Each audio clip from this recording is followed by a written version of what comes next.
کو قرآن کی آیت دکھاتا ہوں اور مسلمانوں کی یعنی ان کی سکولرز کی سوچ اور جو پرانے لوگ گزرے ہیں جو بڑے قریب تھے اسلام کے، اور اس کے جب اسلام دنیا میں، اسلام نامک گندگی جب دنیا میں آئی تھی اور قتل و قتال ہوا، ان کی کیا سوچ تھی، اس کو تفسیر لکھنے والوں نے بخوبی لکھی ہوئی ہے. یہ میں آپ کے سامنے پیش کرتا ہوں، اور جب تک کوئی مومن نہیں آتا میں آپ کو پورا اس تفسیر کو پڑھ کے دکھاتا ہوں تاکہ آپ لوگوں کو ان کی سوچ پتا چلے، غیر مسلمانوں کے لیے ان کی کیا سوچ ہے. یہ دیکھیے میں آتا ہوں، ہاں ایک منٹ دیجیے گا، کٹھے گیلا، ہاں اکڑے آئے. پوری تفسیر آپ لوگوں کے سامنے پڑھوں گا کیونکہ پوری تفسیر میں ہی جو ہے وہ ان کی سوچ نظر آئے گی. یہ دیکھیے، یہ ہے پریزنٹ شیئر سکرین، یہ آ گئی. اچھا، یہ کسی کو اگر تفسیر پڑھنا ہے بعد میں یعنی ریفرنس کے لیے تو یہ میں لنک بھی شیئر کر دیتا ہوں تاکہ وہ وہاں پہ کوئی مومن حضرات ہمارا اگر سوچے بھائی ہم تو اپنی مرضی سے لے کے آتے ہیں، تو نہیں، یہ یہاں پہ آپ لوگ جو ہے اس تفسیر کو پوری طریقے سے پڑھ سکتے ہیں. جو میرے سامنے ہے وہی میں پڑھ رہا ہوں. اس کے ساتھ آپ کو تبیان القرآن کا بھی حوالہ دوں گا کہ جزیہ جو ہے وہ اصل اس کا جو معنی ہے وہ یہی ہے کہ بھائی ہم آپ کی جان بخش رہے ہیں، یہی جزا ہے، آپ کے خون کا بدلہ ہے وہ. یہ دیکھیے، آپ جب تفسیر ابن کثیر پڑھتے ہیں تو اس میں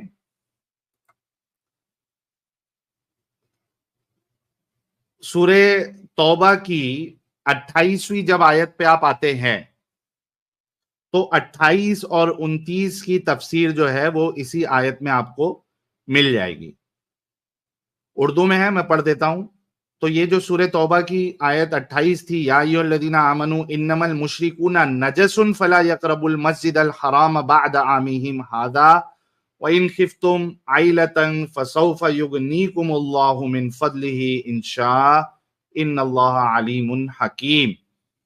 اس کا مطلب ہے مومنوں، مشرک تو پلید ہے، تو اس برس کے بعد وہ خانہ کعبہ کا پاس نہ جانے پائے، اور اگر تم کو مفلسی کا خوف ہو تو خدا چاہے گا تو تم کو اپنے فضل سے غنی کر دے گا، بے شک خدا سب کچھ جانتا اور حکمت والا ہے. اور اسی کے ساتھ ساتھ پہلے میں آیت نمبر 29 بھی پڑھ دیتا ہوں، اس کے بعد دونوں کی تفسیر ہم ایک ساتھ پڑھیں گے.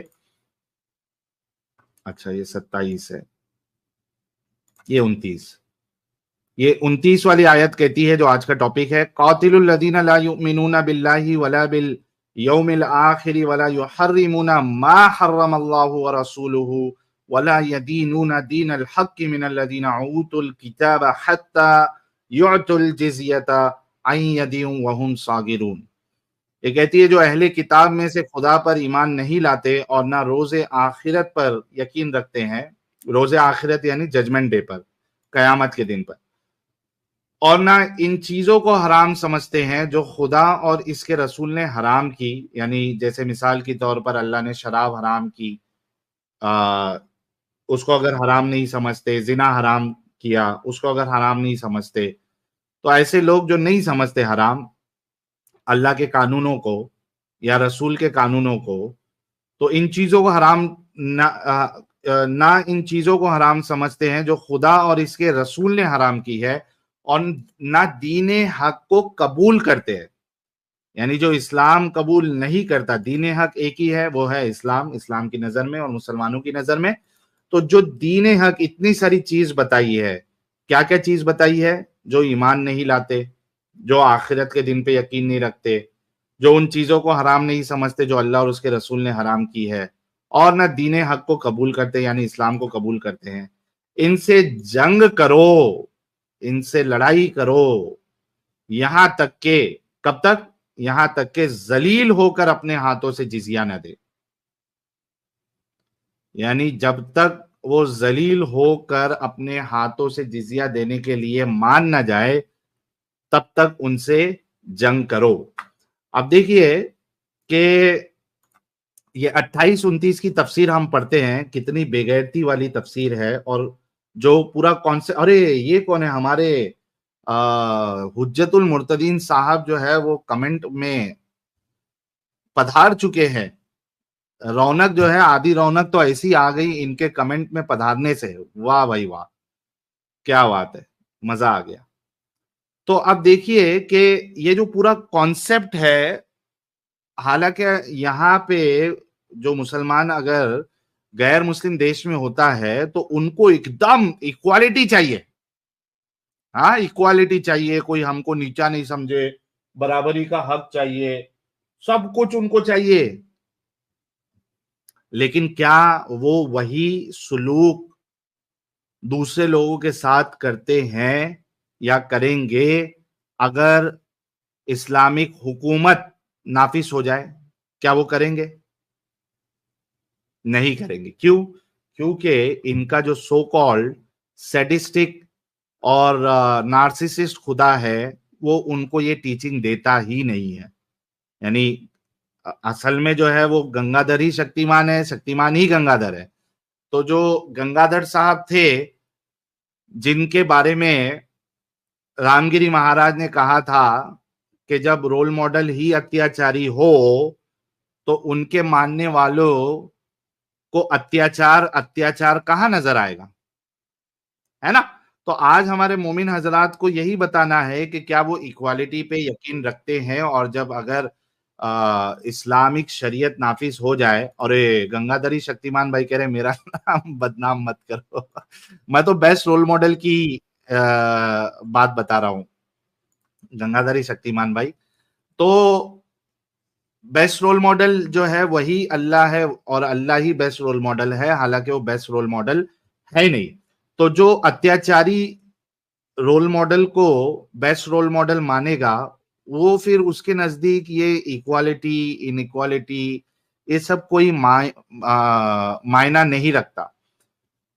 یہاں پہ دیکھیے، فٹافٹ میں آپ کے سامنے تفسیر پڑھتا ہوں. مومن حضرات، ہم آپ کا انتظار بھی کر رہے ہیں، اگر آپ مجھے غلط ثابت کر سکتے ہیں، حالانکہ میں قرآن بتا رہا ہوں اور رسول اپنے مفسرین سے جو آپ لوگوں کے مسلمانوں کی جو سوچ تھی وہ بیان کر رہا ہوں، اپنے مرضی سے کچھ نہیں کہہ رہا ہوں. تو آ کے آپ ہم سے بات کر سکتے ہیں. تو یہ اس کی تفسیر کیا کہتی ہے کہ مشرکین کو حدود حرم سے نکال دو. اب اس میں دیکھیے کیا کیا بات آتی ہے. اللہ تعالیٰ احکم الحاکمین اپنے پاک دین والے، پاکیزگی اور طہارت والے مسلمان بندوں کو حکم فرماتا ہے کہ وہ دین کی روح سے نجس مشرکوں کو بیت اللہ شریف کے پاس نہ آنے دے. نجس مشرکوں کو، مشرک کون ہوتا ہے؟ جو اللہ کے ساتھ کسی کو شریک کرے، وہ مشرک. تو وہ کیا کہتے ہیں کہ یہ نجس ہے، امپیور ہے، پلید ہے، ناپاک ہے. اچھا، تو یہ کہتے ہیں کہ بیت اللہ شریف کے پاس نہ آنے دے. یہ آیت سن 9 ہجری میں نازل ہوئی. اسی سال حضرت رسول مقبول صلی اللہ علیہ وسلم حضرت علی کو حضرت ابوبکر صدیق کے ساتھ بھیجا اور حکم دیا کہ مجمع حج میں اعلان کر دو کہ اس سال کے بعد کوئی مشرک یعنی پولیتھسٹ حج کو نہ آئے اور کوئی ننگا شخص بیت اللہ شریف کا طواف نہ کرے. اس شرعی حکم کو اللہ تعالیٰ قادر و قیوم نے یوں ہی پورا کیا کہ نہ وہاں مشرکوں کو داخلہ نصیب ہوا، نہ کسی نے اس کے بعد عریانی کی حالت میں اللہ کے گھر کا طواف کیا. حالانکہ میں کہتا ہوں کہ اب تو موقع یہ ہو رہا ہے ایم بی ایس صاحب کی قیادت میں کہ بھائی اب کعبہ میں کچھ سالوں میں مشرک بھی جائیں گے، کافر بھی جائیں گے، سارے لوگ جائیں گے. تو یہ اللہ کا کلام جو ہے ہمارے ایم بی ایس صاحب کچھ ہی سالوں میں برباد کر دیں گے. خیر، آگے بڑھتے ہیں. حضرت جابر بن عبداللہ غلام اور ذمہ شخص کو مستثنا بناتے ہیں. مستثنا یعنی ایکسیپشن، یعنی وہ کہتے ہیں کہ اگر کسی کا غلام ہے، اگر مشرک غلام ہے یا ذمہ ہے. ذمی وہ لوگ کو کہتے ہیں جو اسلامک ریاست میں یعنی جہاں شریعت نافذ ہے وہاں پہ وہ نان مسلم رہتا ہے ذلیل ہو کے، جزیہ دے کے. ایسے لوگوں کو ذمی کہتے ہیں. تو یہ کہتے ہیں کہ ٹھیک ہے، اللہ کہہ رہا ہے کہ بھائی مشرکوں کو نہیں جانے دیا جائے گا، لیکن اگر غلام ہے یا ذمہ ہے تو وہ ایکسیپشن ہے. یہ کس کا قول ہے؟ یہ حضرت جابر کا ہے، ٹھیک ہے، اوور آل نہیں. مسند کی حدیث میں فرمان رسول اکرم ہے کہ ہماری اس مسجد میں اس کے بعد سوائے معاہدہ والے اور تمہارے غلاموں کے اور کوئی کافر نہ آئے. لیکن اس مرفوع سے زیادہ صحیح سند والی موقوف روایت ہے، ٹھیک ہے. اب اس میں یہ اتنی اوتھینٹک نہیں ہے، اس کے کمپٹیشن میں ایک دوسری موقوف روایت ہے. موقوف یعنی وہ رسول اللہ تک نہیں جاتی بلکہ صحابہ تک جاتی ہے. تو کہتے ہیں کہ خلیفۃ المسلمین حضرت عمر بن عبد العزیز نے فرمان جاری کر دیا تھا کہ یہود و نصرانی کو مسلمانوں کے مسجد میں نہ آنے دو. ان کا یہ امتناعی حکم اسی آیت کے تحت تھا. حضرت عطا فرماتے ہیں کہ حرم سارا اس حکم میں مثل مسجد حرام کے ہے، یعنی پورا حرم جو ہے وہ سارا کا سارا اسی بات کے انڈر میں آئے گا. یہ آیت مشرکوں کو نجاست پر بھی دلیل واسق ہے. تو یہ آیت یہ بھی دلیل، اس بات کی دلیل ہے کہ جو مشرک ہے وہ نجس ہے، امپیور ہے، ناپاک ہے. صحیح حدیث میں ہے مومن نجس نہیں ہوتا. اچھا یہاں پہ دیکھیے، مومن نجس نہیں ہوتا، مومن امپیور نہیں ہوتا. مومن ایک دم پاک صاف ہے، کچھ بھی کر لے وہ ایک دم پاک صاف ہے. لیکن جو مشرک ہے، کافر ہے، وہ کون ہوتے ہیں؟ وہ نجس ہوتے ہیں. باقی رہی یہ بات کہ مشرکوں کا بدن اور ذات بھی نجس ہے یا نہیں. اچھا ایک ہوتا ہے کہ بھائی وہ فزیکلی بھی امپیور ہے یا نہیں ہے، یا صرف اسپرچولی یعنی ان کا جو عقیدہ ہے کیونکہ وہ شرک کرتے ہیں اس حساب سے وہ امپیور ہے. تو یہ سوال پہ اس کا جواب دیتے ہیں. پس جمہور کا قول تو یہ ہے، یعنی میجورٹی آف لوگوں کا قول یہ ہے کہ نجس نہیں ہے، یعنی فزیکلی وہ امپیور نہیں ہے. لیکن ساروں کا قول نہیں ہے یہ، ٹھیک ہے. میجورٹی کا یہ ماننا ہے لیکن ساروں کا نہیں، اس لیے کہ اللہ تعالیٰ نے اہل کتاب کا ذبیحہ حلال کیا ہے. بعض ظاہریہ کہتے ہیں کہ مشرکوں کے بدن بھی ناپاک ہے. اب اس میں جو ان کا ایک فرقہ ہے ظاہریہ، جو ایکچوئل ٹیکسٹ کے اوپر چلتے ہیں، وہ ان کے مطابق مشرکوں کا بدن بھی ناپاک ہے. فزیکلی بھی they are impure, they are unclean, they are نجس. حسن فرماتے ہیں جو ان سے مصافحہ کرے وہ ہاتھ دھو ڈالے. آپ سوچئے کہ یہ سالے کیسے گندے، یعنی ان کی سوچ کتنی گندی ہے. یہ لوگ جو بدن سے بھی مشرکوں کو، نان مسلم کو، پالیتھسٹ کو، کافروں کو نجس مانتے ہیں، تو یہ کہتے ہیں کہ اگر ہاتھ آپ نے ان سے ملا لیا یا ہاتھ آپ کا لگ گیا تو اپنے ہاتھ کو بھی دھو دو. وارے میری بغیرت سوچ. ایک انسان دوسرے انسان کو اس قدر سمجھ رہا ہے، حقیر سمجھ رہا ہے، گندا سمجھ رہا ہے، جیسے کوئی گندگی لگ گئی ہو. کہتے کہ ہاتھ، اگر آپ نے ہاتھ ملا لیا، ہاتھ لگ گیا، مصافحہ یعنی ہاتھ ملانا، آپ نے مصافحہ کر لیا تو آپ نے ہاتھ دھونے ہیں، ٹھیک ہے. جو قرآن کی اس آیت کو لٹرل سینس میں جو مسلمان، جو علماء اس دور میں لیتے تھے، ان کا یہ ماننا تھا کہ بھائی ہاتھ دھونا ہے آپ نے، ٹھیک ہے. اس حکم پر بعض لوگوں نے کہا کہ پھر تو ہماری تجارت کا مندہ ہو جائے گا. اب یہ بھی بات ہے کہ اگر ہم اس طریقے کا رویہ رکھیں گے اور نان مسلموں کو پتا چل جائے گا کہ بھائی یہ ہم کو اتنا گندا سمجھتے ہیں، اتنا حقیر سمجھتے ہیں، اتنا نیچا سمجھتے ہیں، اتنا گرا ہوا سمجھتے ہیں کہ ہاتھ ملانے سے ان کو ہاتھ دھونا پڑتا ہے، تو ظاہر سی بات ہے کوئی بھی انسان پھر ایسے لوگوں سے بزنس کرنا نہیں چاہے گا. بھائی اس کی سیلف ریسپیکٹ بھی تو ہے. اچھا رچنا جی کہہ رہی ہیں give us the reference again. سورہ توبہ آیت نمبر 28 اور 29 اور 28-29 کی جو تفسیر ہے، کامنٹری ہے، وہ آپ کو ابن کثیر میں سورہ توبہ سورہ number 9 chapter number 9 verse number 28 میں آپ کو دونوں آیت کی تفسیر ایک ہی جگہ پہ مل جائے گی. میں آپ لوگوں کو پھر سے لنک شیئر کر دیتا ہوں, کسی کو اگر چیک کرنا ہے تو جا کے بعد میں چیک کر سکتا ہے, ابھی آپ یہ سیو کر سکتے ہیں. ٹھیک ہے. اچھا, اب کیا کہتے ہیں کہ اچھا پھر کیا ہوا کہ بھائی اب جو مشرک ہوں گے, نان مسلم ہوں گے, جب ان کو پتا چلے گا تو وہ ایسے لوگوں کے ساتھ بزنس کیوں کرنا چاہیں گے, ان کی بھی سیلف ریسپیکٹ ہے. تو بھائی پیسے کہاں سے آئیں گے؟ تو جو وہاں کے جو مسلمان تھے ان کو یہ ڈر ہوا کہ بھائی ایسا ہم اگر کریں گے تو ہمارا دھندا تو چوپٹ ہو جائے گا, کیونکہ نان مسلموں کے ساتھ بھی دھندا کرنا ہے.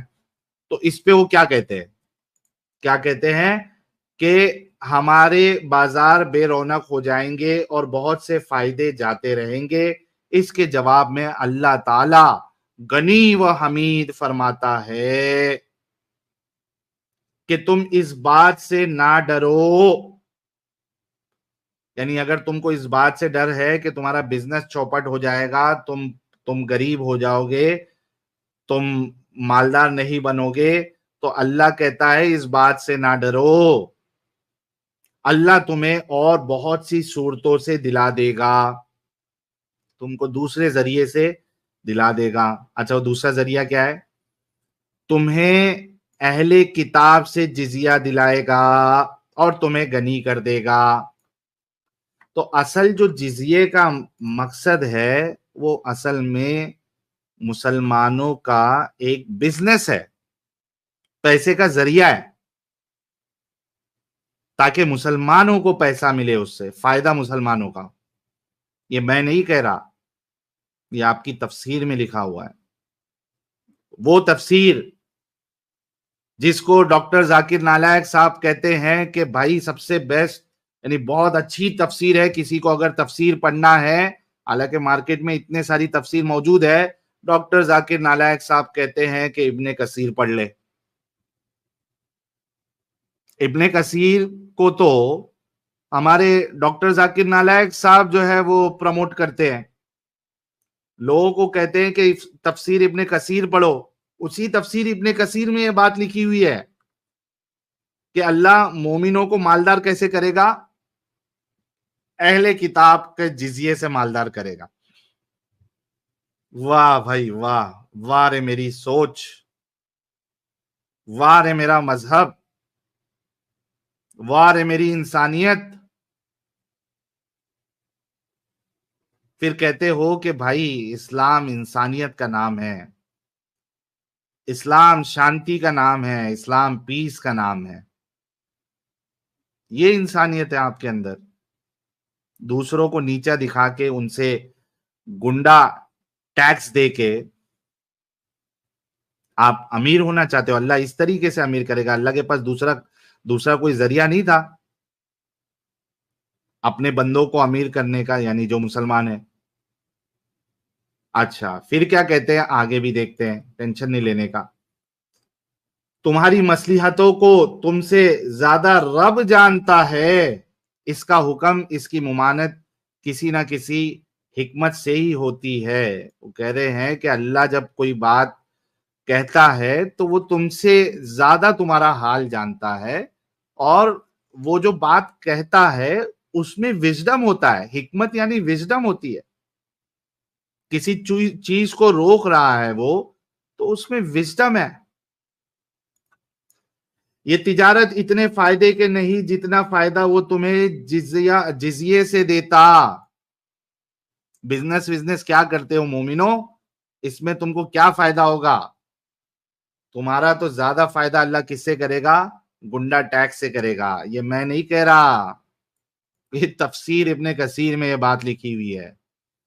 ان اہل کتاب سے جو اللہ, اس کے رسول اور قیامت کے منکر ہے, جو کسی نبی کے صحیح معنی میں پورے متبع نہیں بلکہ اپنی خواہشوں کے اور اپنے بڑوں کی تقلید کے پیچھے پڑے ہوئے ہیں, اگر انہیں اپنے نبی پر, یعنی نبی صلی اللہ علیہ وسلم پر, اپنی شریعت پر پورا ایمان ہوتا تو ہمارے اس نبی پر بھی ضرور ایمان لاتے.